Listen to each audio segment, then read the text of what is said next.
Hello, I'm your host, Brian Callanan. How is the Seattle City Council aiming to balance its mid-biennium budget? Will the city invest in some controversial gunshot detection technology? And what's the plan for a nearly $250 million budget gap expected next year? Council Budget Chair Teresa Mosqueda and Public Safety Chair Lisa Herbold join me to answer these questions and more next on Council Edition. And we have year after year provided those funds, and year after year, the department has fallen short. We can't retain, recruit, and keep workers here in the city if we're not paying them a living wage. All that and more coming up next on City Inside Out, Council Edition.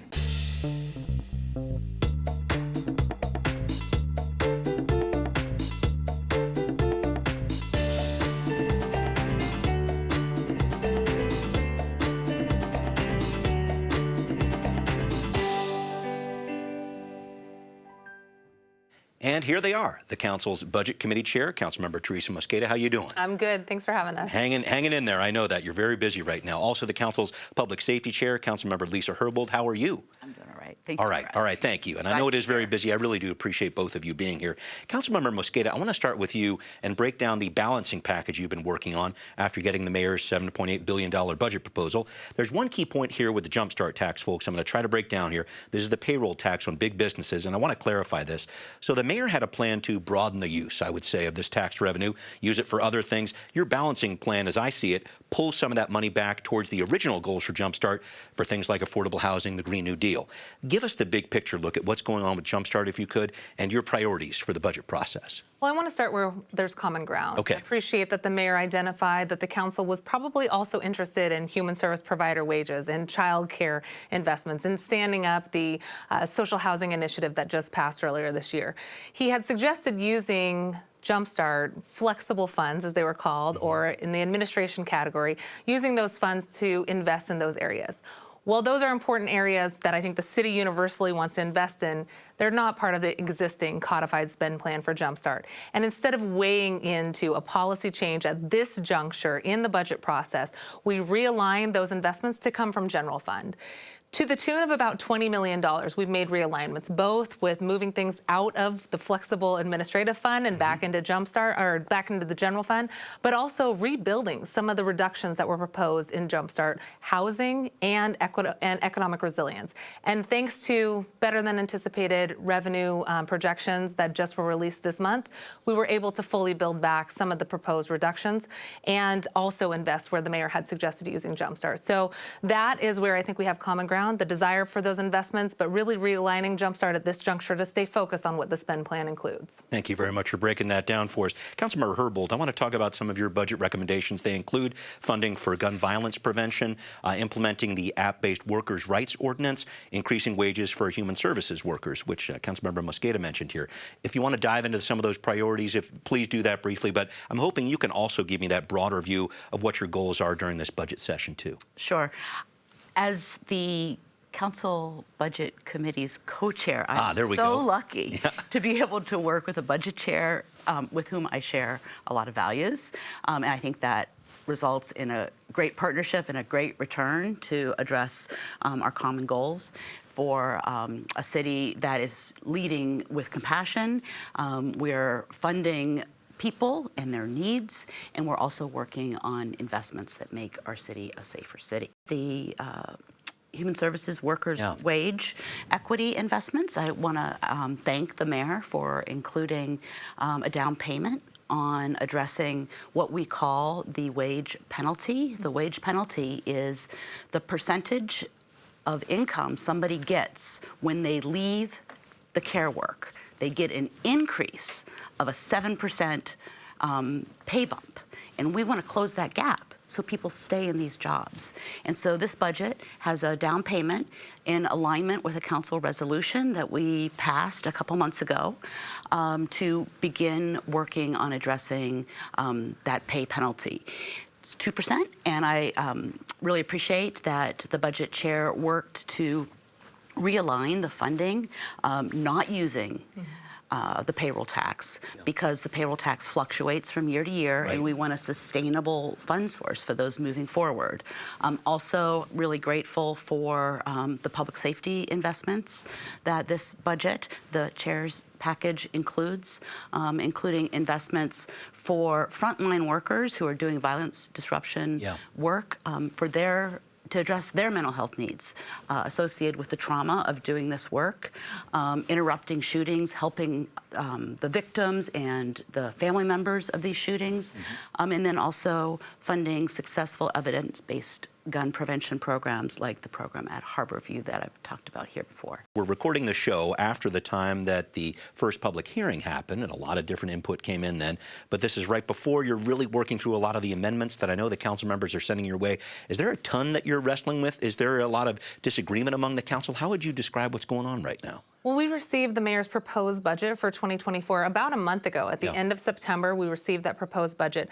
And we had been in deep conversations with the city budget's office and the city family about how 2024 was going to be the second part of a biennial budget process. We're really trying to move to biennial budgeting. It creates greater stability for departments and thus our community. So we were anticipating broad alignment with 2024 investments. I think for the most part, we saw a lot of the changes that were proposed staying within the departments where the same services were being shifted. That's a good starting place. It makes it much easier for us to deconstruct the proposed budget and then offer realignments, amendments, enhancements, reductions. As you heard from public comment, there was a number of people who came forward and identified emerging issues that they really wanted to include in the chair's balancing package and for the council to consider before final passage. Because of that, we were able to add some additional enhancements for refugee and immigrant services. We were able to add additional support for food assistance security. And we are continuing to work with our community to identify other ways to support renters, something that we also heard in public hearing that evening. It was very timely. We were able to incorporate some of those adds prior to the balancing package being released. And now is the chance for the community to weigh in on what they see and what they'd like to see changed. As the chair, I noted as I released our proposed balancing package, my preference would be that at the final stages of this budget process, we do not include things like pilot technologies along ShotSpotter or CCTV that are not proven to actually reduce crime and in fact have questionable statistics on how communities of color specifically are targeted using these technologies. So I would say that the balancing package is a point in time. Community members are encouraged to let us know what they think. And over the next 3 weeks, we will be going through a process of looking at changes to that balancing package before we complete on November 21st. Thank you very much. And I'd like to come back to ShotSpotter in a little bit because there's been a lot of back and forth on that. But let's turn it to more generally public safety. And Councilmember Herbold, let me get your explanation of the budget proviso the council plans to continue this year regarding the Seattle Police Department. So the SPD has fallen short of its hiring goals, the police department there, and this proviso allows the department to use money not spent on salaries towards overtime costs. Tell us why, if you would. Why'd you do this? Why'd you support this proviso? And maybe also your concerns about the SPD's continuing problems with hiring. Sure. So a proviso is a budget mechanism. It's a good financial practice because the council adopts the budget. And when the budget is not being used in the way it was intended to use, it shouldn't just turn into, for lack of a better word, a slush fund for the department. Right. The council should have the opportunity to have a conversation with the mayor's office, with the department in question, in this case the police department, about what our shared goals are for that spending, just like we do in the regular budget process. So a proviso is just a mechanism to allow us to have a conversation in the future if the hiring goals are not met. Historically, as you say, we've had a hard time meeting those hiring goals. Despite the continuing narrative around defund, this council has funded the entire amount of the department's staffing plan. And the staffing plan is basically, or the hiring plan is basically the maximum number of officers in a best case scenario that the department themselves anticipates that they can hire. Right. And we have year after year provided those funds, and year after year, the department has fallen short. And it's not their problem. That's not their fault. It's all of our problem. It's not their fault. This is a national issue. It's a national issue across job sectors, not just policing, not just first responders. You know, people are changing their careers, and first responders are no different. And this is a challenge that we need to really think about. And I think one way for us all to think about it together is to look at supporting the community call for investments in policing alternatives. Yeah. And, you know, we had a great announcement today. Yeah, if I may, can I jump in? Yeah, absolutely. I wanted to talk about that because we are recording the show as the CARE team officially begins its work. This is Community Assisted Response and Engagement. CARE celebrating its launch as a dual dispatch behavioral health response pilot program. This an alternative to sending out just an armed officer. Now, behavioral health experts can help with person down calls and things of this example. Councilmember Mosqueda and then Councilmember Herbold, I'll have you jump in too. The mayor asked for a $6 million increase in CARE funding in his budget, in his proposal there. It sounds like that's something that you support there. I guess I wanted to think about going forward. Should this be funded in city budgets for years to come? Some thoughts about CARE. Well, I think, first of all, Councilmember Herbold deserves a lot of credit and attention for really shepherding and promoting this concept of having a third department for a very long time. So it's really exciting to be able to announce it with this mayor, Mayor Herbold, and to see joint interest in making sure that this body stood up. Not only is the funding included in the chair's proposed package for CARE, we actually had toyed with trying to add additional funding for additional staff members, and I know that's something the department will continue to need in the future. There's support on this council and shared support with the mayor's office to stand up this alternative response, which Councilmember Herbold has been leading on. And I would also underscore that this isn't just a sentiment that we have that this could help with recruitment and retention of additional officers. The Washington Post earlier this year published a report saying throwing money at hiring that departments are experiencing across the nation for police recruiting is not working.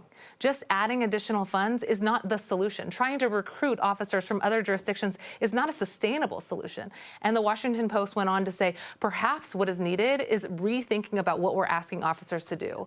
That's something this council has been committed to for the last 4 years in trying to stand up alternative response systems, early intervention strategies, and the co-response model that we're talking about. So I just want to emphasize that as we think about where dollars could have a better return on their investment, both for retention and recruitment of officers and for improved health outcomes and the livelihood of our community, it's upstream investments. That's what we've been trying to focus on.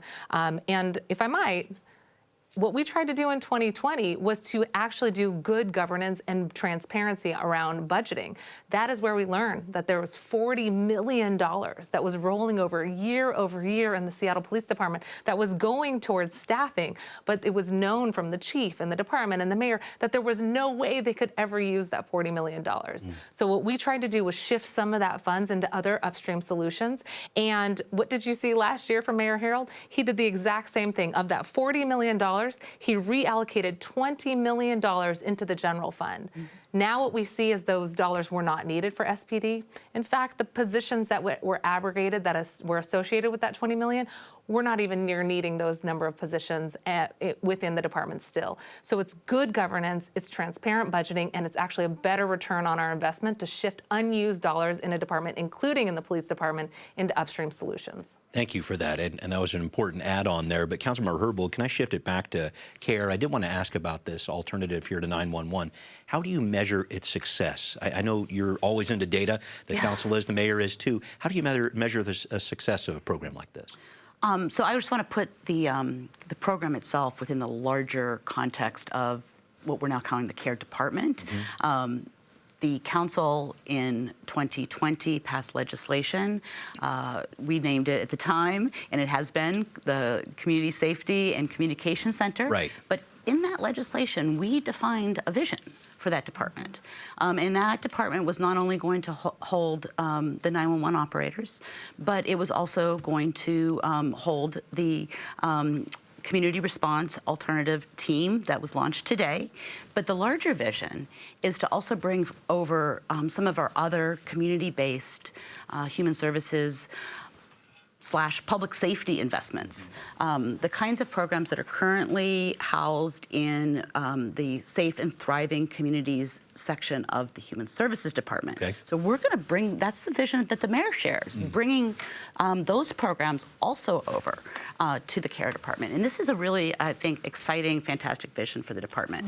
And I think the upshot of how to measure success is, it's multifaceted, but I think one of the most important important things to think about is how diverting calls away from police response affects response times for the highest priority 911 calls. Yes. That's really important. Yeah. Another measure is better outcomes for people seeking help, better outcomes for people in crisis. Right. There's a lot ahead here, and it's an interesting start to this program, and we'll see where it goes. But I do want to move back to an issue that you brought up earlier, Councilmember Mosqueda, this idea of shot spotting technology. This records audio of gunshots as a way to track and reduce gun violence, its supporters would say. The council turned down this proposal from the mayor last year. There's plenty of research saying that it doesn't work all that well. But this year, the mayor has brought it back with the addition of video surveillance and automatic license plate readers. During the October 18th public hearing, the council heard a lot of commentary about ShotSpotter, including these two excerpts. Frankly, it's shocking this is back on the table. Repackaging an expensive, really bad idea does not make it into a good one. It's time to invest in gun violence prevention and violence interruption programs at work, rather than waste money on ShotSpotter. There's black people who want to support the spot shotter. And all the people who are talking and accent, they don't live in the black community. And they talk about people of color. Well, I'm a black woman, and I've sat with many mothers who's crying because their children have been killed. That's Reverend Harriet Walden right there, voicing her support for Spot Shotter. The vast majority of the comments at the hearing were not supportive, however. We did see council members Lewis and Strauss changing their mind on this technology. They want to support it. And so I guess I just want to ask you again on this, Councilmember Mosqueda, it doesn't sound like this is something you're all that supportive of. Why was it included in this budget? Well, again, let me start with where there's common ground. Universally across this city, we all want to see a reduction in gun violence. We want to see a reduction in interpersonal violence and getting guns off of our street. Our budget, the chair's proposed budget, in partnership with Councilmember Herbold and many of her amendments, make direct investments in gun violence reduction strategies. Reduction strategies like the Harbor View, bedside, gun violence interruption strategies, which, speaking of data, has data to show that it reduces the chance somebody will ever pick up a gun and have retaliation because of being on the receiving end of gun violence. So let me say that universally there's interest in reducing gun violence and getting guns out of our street. The problem is when we have limited resources, it does not make sense with the extreme needs that are out there in our community to have funding going into a pilot, a technology pilot that has had very questionable outcomes and in fact has only shown that it underscores the exacerbation of police presence, especially in communities of color. Let me give you some statistics. It has been shown to be ineffective in over 68 cities that have already deployed spot shotter. The city of Chicago saw a 90% false positive rate within a 21 months analysis of the use of ShotSpotter, and they saw communities of color experience 40,000 times more presence of officers because they were called to deploy to an area where the technology thought that it was a gun when it wasn't. In St. Louis, a city that has been grappling with gun violence in recent years, has ShotSpotter deployed, and there is no significant decrease in gun violence in that city itself. And then secondly, in the concept of having ShotSpotter coupled with closed captioning television, which is what's being proposed this year, has been deployed in the city of Philadelphia. And there's no evidence that supports that coupling those two technologies reduces the ineffectiveness of ShotSpotter itself. Now, I included this in our chair's proposed package, not because I support it, but clearly there's a conversation that's happening within this council about where we put our limited resources and the priorities that the community is outlining. I heard council members express an interest in wanting to hear more about this proposal. It is there, so we can do that. Hear more about the proposal and put it in contrast with what else could be funded given the limited resources. So again, I know that there's joint interest in reducing gun violence, and I hope that we can continue to make those dollars go further upstream. Fair enough. Councilmember Herbold, I know I mentioned that Councilmembers Lewis and Strauss have apparently changed their mind on this technology. Have you had a change of heart about it? What do you think about ShotSpotter? I always try to keep an open mind when I'm told that there is information that I don't have. In this case, Deputy Mayor Burgess informed us in our budget hearing last week that the coupling of the sound technology, the hearing technology, with CCTV results in better outcomes. And we were promised to get reports that demonstrated those better outcomes. I'm still hoping to receive those. I have not yet received them. In fact, there's a study in Philadelphia that shows no better outcomes when it comes to usefulness to respond to gun violence or to hold perpetrators accountable. When we talk about false positives, that means that police officers are going to a location when they're not needed. And when we have such a staffing crisis in this city, why would we want to do that? Yeah. I also want to just make sure that we're clear as well with the viewing public in response to some of the concerns that we've heard while we have these conversations and hopefully end up with redirecting $1.5 million from this pilot into upstream investments. That would be the desired outcome over the course of the Budget Committee's deliberations.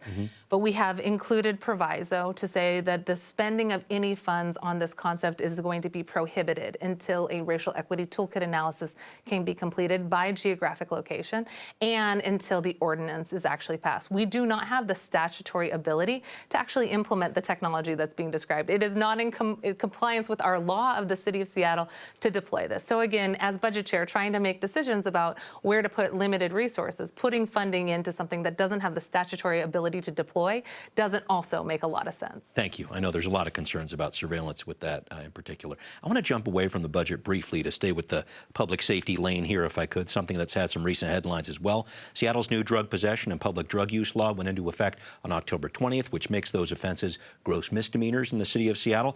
Early reports I saw indicated that a few dozen arrests were made around hotspot areas like 3rd Avenue, 12th and Jackson. Just over a dozen people accepted referrals to caseworkers. Councilmember Mosqueda, start us off. I know you've raised some questions about this law. You were one of 3 votes against it when the council passed the ordinance in September. What are your thoughts about the city's new drug law now that it's in effect? Well, I'm going to again go on the theme of where there's common ground. I think where there's common ground across this council is wanting to ensure that there's early intervention strategies to help people get into treatment and to get into programs that actually address the public health issue at hand. Addiction is a public health issue. My concerns were twofold. Number one, there was no assurance that there would be any new funding, enhanced funding, to help divert people away from jail and into treatment options that corresponded with the legislation. And we received the budget a week later, and there was no new additional enhanced funding for pre-arrest diversion strategies. And thanks to the voters of King County, we're very thankful that the crisis care levy did pass earlier this year, but we are nowhere near standing those facilities up. So there's not a landing zone to bring people when we encounter someone who's having a public health crisis. If that alternative does not exist, what happens, in my opinion, is that people will end up getting arrested. What we saw last week when the first arrest occurred last Friday was that the officers were handing out flyers telling people, later this afternoon, there will be arrests for public consumption. Well, first of all, the officers already had the legal ability to arrest people for public consumption. That's the law of the land because of the state legislature. Number two, giving people a flyer and telling them if you are coherent enough to understand what's going on around you, you might not want to be here later to be picked up by an officer, is equal to sweeping people across our city who have substance abuse issues. As you saw in the Seattle Times, many people left the area who were coherent enough to know that they didn't want to be arrested. And while some people were referred to pre-arrest diversion strategies, thanks to our partners at LEAD, many people were arrested. And I think that it just goes to show there's a lot left to be done to ensure that there's no arrest as the first alternative when we should be offering people treatment. Thank you for that. Councilmember Herbold, I'll go to you on this because referring to that Seattle Times story here, they talked about this, enforcing the drug law. They quoted a store manager near 12th and Jackson who said, it's better to have a presence and to actually arrest people for doing something that's obviously detrimental to this community. I don't know how long it'll be is the problem. It's all about consistency for me. I know that you voted in favor of putting this law in the books. Now that it's in effect, what are we going to see that's different on the streets? Can it be sustained? Can it be consistent, as this writer is asking for? So what we're seeing already is different, and my understanding of what happened on Friday is, I think, a little bit different than what has been reported. There weren't a few dozen arrests. There were 25. Okay. I think almost all of them were diverted into, all of them that were eligible were diverted to LEAD. Okay. 2 people were already lead clients, 15 lead referrals were made, and almost all of the other suspects that were booked into jail had serious felony crime warrants out for them. What I understand what happened was that the leadership and case managers met the department officers at the West Precinct, and they worked together to facilitate these referrals, determine who is eligible and who wasn't. And from the perspective of the folks who are on the ground working with the officers, I'm talking about the lead folks, it went well, and they felt that there was a sincere and genuine effort on the part of the officers to facilitate the priorities and objectives of the ordinance, which is to divert people into diversion. I wholeheartedly agree. We need more resources. We are setting up an approach in the budget process that will allow resources for LEAD to scale next year. The police department is estimating about from 500 to 700 referrals this year. And so there's going to have to be a council and a mayor's office who is committed to continuing this approach and scaling up those investments as the year unfolds next year. Thank you. I need to do the 1-minute version. I don't know how we're going to do it, but we'll try. I want to talk about a big picture budget question with you, if I could. Councilmember Mosqueda, I know the city received an improved revenue forecast in the middle of October, but even with that, there's still this major general fund deficit projected in the years ahead, about $221 million in the year 2025 and beyond, looking at the city figures here. Do we address this budget cycle? Talk to me about some of the options that are being considered right now. Well, the Revenue Stabilization Work Group completed its work in August, about a year behind schedule from the original plan, but thanks to Mayor Herbold, we were able to see staff capacity and additional support from the City Budget's office to help us get this initial report. It included a list of possible options, only 3 of which we actually have the current legal authority to implement. We will take another look at those legal options that we have capacity to currently implement prior to the end of November.